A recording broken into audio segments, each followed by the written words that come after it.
Imagine having one chess opening, not just for black, but for white as well. That's what this book is all about, sidestepping mainline theory. You can see part 1 from my review above. In this video, I'm going to share a couple of key concrete variations from this opening repertoire book. So let's get to it. So as a reminder, or if you can't be bothered to watch the first part of the video, then black adopts the same setup in every situation on 99% of the cases, which is going into the old Indian or the Philadelphia setup depending on what white plays first. So that is pawns on c6, d6, pawn e5, and the knights on d7 and f6 with kingside castling and bishop on e7. That's the same for both white and black. This is the first thing that the book deals with, and it comes up quite a lot, and it's this, the queenless middle game.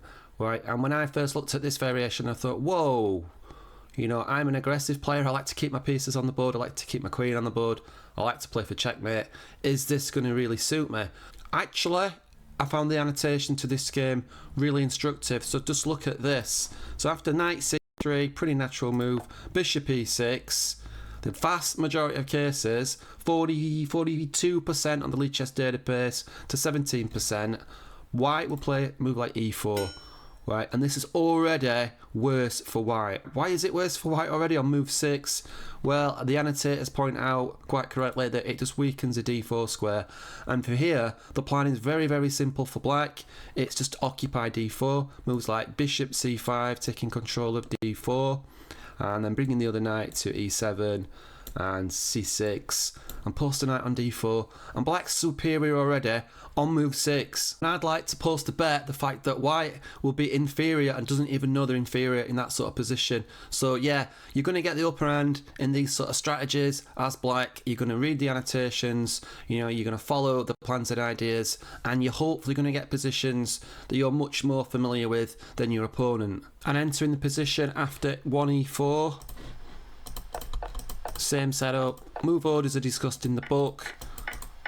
And moves like this, bishop c4 looks pretty natural, targeting this pawn.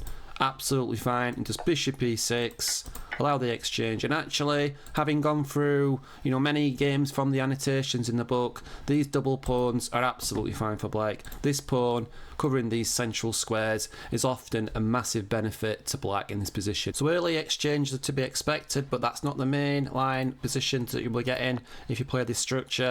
So to c4, here's a quick example of a typical structure that you might come across in this opening. So something like this. This is the setup. Black has different plans that are discussed in the book at length. So I'm not going to go into those now, but a6 is one plan, chipping away at the centre. Rook e8, bishop f8, putting pressure, the rook putting pressure on e5 and e4 is another idea. Also, if white closes the centre, then playing c5, the sort of check Benoni structure. In these closed structures, the dark square bishop is not the best, so as you'll notice here, black soon makes a successful trade of pieces and frees up a little bit of manoeuvring space in their own position. Often the general strategy for black is to wait for white to sort of stretch the position where black starts to occupy key squares. This is an example. Soon from this position, black just starts to take over. So after this exchange, for example, pushing on c4, taking, and then black's just better. The knight can drop in to c5, putting pressure on this pawn and so on, and black's just in a better position. With white, there are 3 basic plans. b4, taking over the queen side, and white stands better in that position. There is taking on d5, and then activating the pieces in the centre. And there is preparing the d3, d4 pawn break, as in this position. So it's all about learning the plans and ideas and the strategies rather than concrete moves, and then following that through by playing over the game annotations to get a better understanding of how the game flows. And this is good for all of black's responses apart from the Scandinavian and the Latvian gambit, in which the authors give a sideline recommendation. So that's sidestepping mainline theory. Thanks for Keith for the recommendation. Not everybody's going to like this opening, not everybody's going to like this sort of structure that you're going to get to play in. Openings, I think, are very personal things, but the book itself is an excellent write, so well done guys.